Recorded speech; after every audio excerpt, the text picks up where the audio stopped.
This poem is by James Hurley.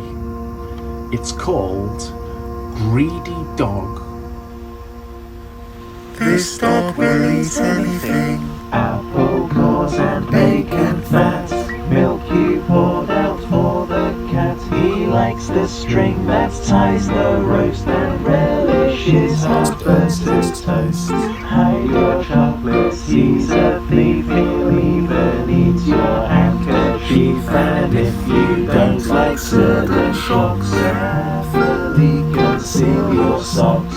Leave some soup without a lid, and you'll wish you never did.